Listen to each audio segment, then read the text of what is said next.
सारी दुनिया आपको, आपके जितने भी फॉलोअर हैं सब आपको खान सर बुलाते हैं। अब तो आप बता दीजिए आपका पूरा नाम क्या है खान सर? एक्चुअली क्या है कि एक शिक्षक के लिए खुद के नाम से ज्यादा मायने रखता है कि उसके द्वारा पढ़ाए गए लड़के देश का नाम रोशन करें यहाँ पर, तो वो लक्ष्य मेरे लिए ज्यादा इंपॉर्टेंट है। हमको अपने से नहीं ज्यादा मतलब नहीं। वाह।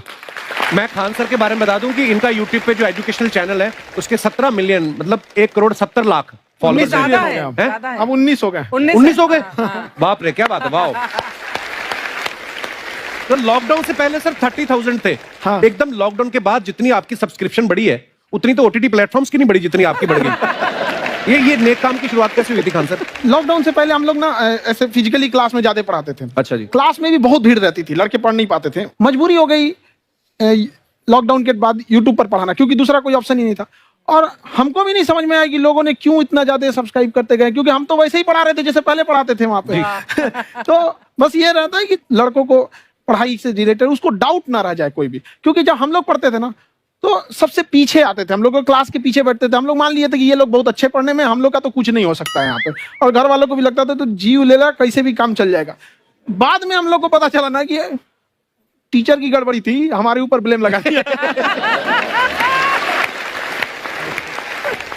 सर आइए, बहुत बहुत स्वागत है आपका। वाकई एक्चुअली अगर पढ़ाने का तरीका इतना सरल हो, आसान हो, जैसे ना सर मुझे बचपन में ना मुझे हिस्ट्री का पढ़ने का बड़ा मजा आता था।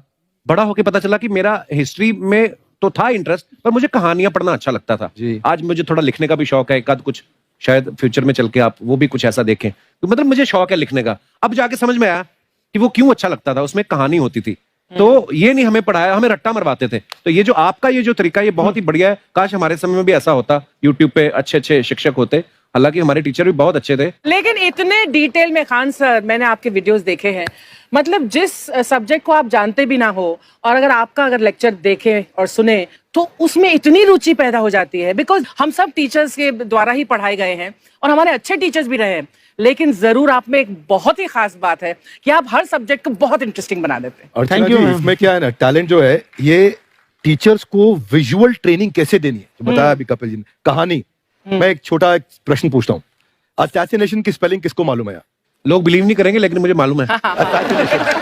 असैसिनेशन की स्पेलिंग होती है Yes. भाई एस, एस माने गधा, गधे के ऊपर एक और गधा, एक और एस, उसके ऊपर आई मतलब मैं पूरा, और मेरे ऊपर पूरा देश, नेशन। S I nation. तो ASSASSI मैं ये जितना विजुअल कर दें पढ़ाने को, जितना आसान कर दें। वो याद नहीं होता था रेडियो किसने बनाया, बोला रेडियो चल नहीं रहा, इसको मार थप्पड़ मार, कोनी मार, कोनी मार, कोनी मार, कोनी ने बनाया। याद हो गया, मार कोनी ने बनाया। जितना विजुअल कर दो। जैसे आपने कहा कि कैसे किसी चीज को इतना अच्छा समझा देते हैं, वो आधे घंटे के क्लास के लिए पीछे 1 हफ्ते का मेहनत होता है। मैं ये भी पूछने वाली थी कि कितनी मेहनत लगती है आपको। वो डिपेंड करता है कि हम कब तक सेटिस्फाई नहीं हो जाते। कभी कभी तो कोई चीजें 2-2 महीने से अटकी हुई है, जब तक हम नहीं सेटिस्फाई होते, नहीं इसको ऐसे नहीं, अब लड़के समझो, तब तक नहीं बताते उसे। कहते हैं ना, दुनिया ने मेरी बुलंदियां देखी, किसी ने पांव के छाले नहीं देखे। क्या है ना कि हम लोग अपने स्टूडेंट लाइफ में इतना पीछे थे ना, कभी कभी अपने आप को से डर लगने लगता था, यार हम कहाँ आ गए, हमारा कुछ हो सकता है कि नहीं हो सकता है यहाँ पे। तो लेकिन ना कुछ सीखने का बड़ा शौक था। तो जैसे एक फिल्म बनाने से पहले डायरेक्टर कितने महीने की प्रैक्टिस करता है, 2 साल की मेहनत के बाद एक 3 घंटे की फिल्म बनाना पड़ता है। उस तरह से थोड़ा काफी मेहनत करना पड़ता है पीछे से, तब जाके समझ में आता है। और धीरे धीरे एक्सपीरियंस होने से थोड़ा समझ में आ जाता है कि क्या कहाँ पे कौन सा चीज डाउट आएगा वहां पे।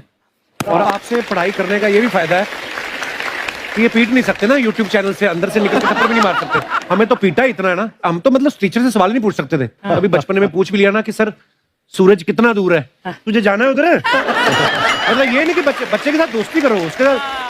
आजकल माहौल बहुत बदल गया है, अब तो बच्चों की पिटाई भी नहीं होती, हमारे टाइम बड़ी पिटाई होती थी। हम भी कहते हैं, हमसे भी लड़के नहीं पूछते हैं, क्योंकि उन्हें पूछने की नौबत ही नहीं आती है। क्लियर हो जाता है ऐसे ही। वाह क्या बात है। मैंने देखा है सर आपके फॉलोअर्स में रवीना टंडन भी है एक। तो जब आप आए, कितनी मुस्कुराहट आई खान साहब आपके। तो जब कभी आप कोई नया वीडियो डालते हैं तो आप उनको पर्सनली मैसेज करते हैं कि किसी चीज पे डाउट हो तो कॉल मी एनी टाइम, ऐसा करते हैं आप? अच्छा, विवेक सर के बारे में हमने सुना है कि किसी को बिजनेस रिलेटेड प्रॉब्लम हो तो 5 सेकंड के अंदर जवाब दे देते हैं। जब भाभी जी आपको तैयार होने के बाद पूछती मैं कैसी लग रही हूँ, 5 सेकंड में जवाब दे पाते हैं आप? देखिए, इसमें तो सभी लोग पीड़ित है, और हर जगह, हर घर में ये जरूर सुना होगा सबने कि बच्चों के चक्कर में तुम्हारे साथ रह रही है, वरना तुमको तो कब का छोड़ के चली गई होती। ये बड़ी कॉमन बात है। सो राइट। परमीत सर बोलते हैं आपको ऐसा? आप तो कभी नहीं बोलती होंगी। इनका उल्टा है, इनका एटीट्यूड पति वाला है वैसे, तो इसलिए। क्या प्रॉब्लम है? नहीं, कोई औरतों को प्रॉब्लम। मतलब मर्दों से कम बिल्कुल मत समझो। नहीं ठीक है, पर ऐसे मुक्के वगैरह नहीं मारने चाहिए आपको। सर आपने अभी तक शादी नहीं की ना खान सर? नहीं। इतने पॉपुलर हो गए आप, आपका सेंस ऑफ ह्यूमर इतना अच्छा है, तो बड़े सारे प्रपोजल तो आते होंगे आपको। अभी तो इधर कुछ नहीं है सर। खान सर पर्सनल सवालों का जवाब कम देते हैं। अच्छा। वैसे हम शादीशुदा लोगों को देखने के बाद हमको थोड़ा सा और अच्छा, कई बार ना इंसान ज्यादा मोटिवेशनल स्पीकर्स को सुन लेना तब भी कंफ्यूज हो जाता है। कोई कहता है बड़े सपने देखो, गाड़ी लो, बैंक बैलेंस बनाओ। कोई कहता है कि इच्छाएं नहीं रखनी चाहिए, ये दुखों का कारण है। हम किसकी सुने गुरुजी? सुने सबकी, करे खुद की। जो दिल से निकले। दिल से निकले। क्योंकि जो सुनते हैं हम कई बार सुनते हैं और उसको खुद की प्रोसेसिंग करते ही नहीं है, और जब दूसरों की बातें सुनकर बिना प्रोसेस करके फॉलो करने लगते हैं, उसी को तो हम अंधश्रद्धा कहते हैं। बिल्कुल। उसको प्रोसेस करें, अपने दिल से जो रेजोनेट होता है उसको सोचे और फिर करें। मम्मी सुना, मेरी मम्मी के आगे डॉक्टर फेल है। मम्मी की जो सहेली ऑन द स्पॉट इसके साथ बैठी है, और इनको अगर कोई प्रॉब्लम है, फॉर एग्जाम्पल कोई शुगर की प्रॉब्लम है, तो उन्होंने जो बोल दिया वो अंतिम सत्य है। ले मैनू फलानी कहंदी है, ऐ खाड़ो तो ऐ हो जांदा। ये सवाल मैंने आपके लिए पूछा था। I want to ask Khan sir कि आपका एक एपिसोड था ट्रेन के बारे में, कि ट्रेन में ऐसा क्यों होता है, शुरुआत में ऐसा हुआ था, ये यहाँ पर बोगी के लिए ये कनेक्शन, तो ये सोर्स क्या होते हैं आपके, कहाँ आपसे से सुन ढूंढ के लेंगी, लाते उसके हैं? बाद खुद का चैनल शुरू करेंगी। कुछ चीजें तो ऐसे डायरेक्टली मिल सकती हैं, और नहीं तो वहाँ ऑन द स्पॉट जाके वहाँ पे पूछ लेते, जो वर्कर होते हैं ना, उन लोग को ज्यादा आइडिया रहता है उन लोग से, वो पूछ लेते हैं कि ये कैसे काम करता है, तो वो ज्यादा कोशिश करते हैं कि हम किसी चीज को खुद से अगर जाने रहेंगे तो ज्यादा अच्छे से डिलीवर कर सकते हैं। तो कई बार वहाँ यार्ड वगैरह में भी चले जाते हैं पता करने के लिए। लेकिन बहुत इंटरेस्टिंग था। हवाई जहाज पर भी बनाइए। आप कहती हैं तो एक उस पर भी बना ही देंगे। बहुत शुक्रिया। जी। अच्छा सर, कई बार ना माँ बाप भी, जो मैं ये कहूंगा कि उनकी गलती होती है कि अगर बच्चा आपका 4-5 साल का है, आप शुरू से उसके मन में डालना शुरू कर देते हो कि ये तो इंजीनियर बनेगा। हो सकता है बाप इंजीनियर हो, वो चाहता है कि जरूरी तो नहीं है। अब मेरे पिताजी पुलिस में थे जी, मेरे मामा सब आर्मी में थे, मैं अकेला इस फील्ड में निकला है, मुझे ये चीज अट्रैक्ट करती थी। ये कहाँ तक सही है सर?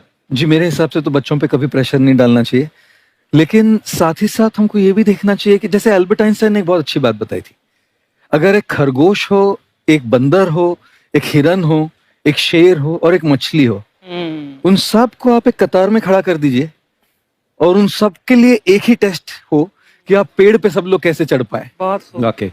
अब सबको एक टेस्ट कैसे दिया जाए? मछली तो आत्महत्या कर लेगी सोच के कि मैं तो कोई पास ही नहीं होंगी, ये मछली कैसे पेड़ पे चढ़ेगी? राइट। लेकिन कई बार ऐसे हो गया ना कि एजुकेशन सिस्टम ऐसी बन गई कि बस ग्रेड्स हो गए, सब्जेक्ट्स पढ़ने हैं, Right. जो भी क्या है, और वो भी जरूरी है, लेकिन वो करते करते बच्चों की जो इंटरेस्ट है, बच्चों की जो पैशन है, उसमें उनको एंकरेज करना बहुत ज्यादा जरूरी है। एक पिताजी एक बार अपने बेटे को ऐसा चाटा मारे जोर से, तो पड़ोसी ने पूछा क्यों मार रहे जी? बोले कल रिजल्ट है इसका। कल तो रिजल्ट। बोले रिजल्ट कल है ना साहब, तो आज क्यों मारने? कल बाहर गाँव जा रहा हूँ, कल का काम आज निपट के करता हूं। कहने का मतलब ये है कि आप देखिएगा कि अगर आप बच्चों को अपने कॉम्पिटेंस के हिसाब से नहीं देंगे तो ये चाटे ही खाते रहने पर फेल ही होते रहेंगे। बहुत खूब। वाकई। अच्छा, विवेक सर का एक कहना है कि बच्चों का अगर 95% से ज्यादा मार्क्स आते हैं वो भी खतरनाक होते हैं। 75 से 85% वाले जो बच्चे होते हैं लाइफ में बड़ा अच्छा करते हैं। अच्छा। कभी किसी पेरेंट्स ने आके कहा है कि आपकी वजह से मेरा 95% वाला बच्चा 75 पे आ गया? नहीं, बेसिकली 95% देखिए स्कूल में जो पढ़ाई हो रही है, जो बताया, वो classroom based conceptual theoretical approach है, और उसमें बच्चे को क्या चाहिए, एक कॉन्सेप्ट होता है कि जिस सब्जेक्ट में 10 में से 3 आ रहे हैं उस पर फोकस करने की जगह वहां फोकस करो जिसमें 10 में से 7 आ रहे हैं, ताकि उसका सुपर स्पेशलिस्ट बने, पर वहां सब कुछ पोर किया जा रहा है। तो 95% के चक्कर में, 98% के चक्कर में अपनी ओवरऑल डेवलपमेंट कर नहीं पाता है, और ये पुराने पैटर्न्स के कारण हमारे यहाँ बच्चे डेवलप नहीं हो रहे हैं। और पैटर्न्स इतने मजबूत हैं, तो मैं ये लोगों को बोलता हूं कि बच्चे को जो उसको आता है, जो उसको भाता है, जो बाजार चाहता है, जब इनका कॉम्बिनेशन बन जाता है तो बच्चा इतना सफल हो जाता है कि उसके मुकाबले कोई और खड़ा नहीं हो पाता। क्या बात है, बहुत अच्छी बात। मैं देखो, ये पुराने बिलीफ तोड़ने जरूरी है। आप जानते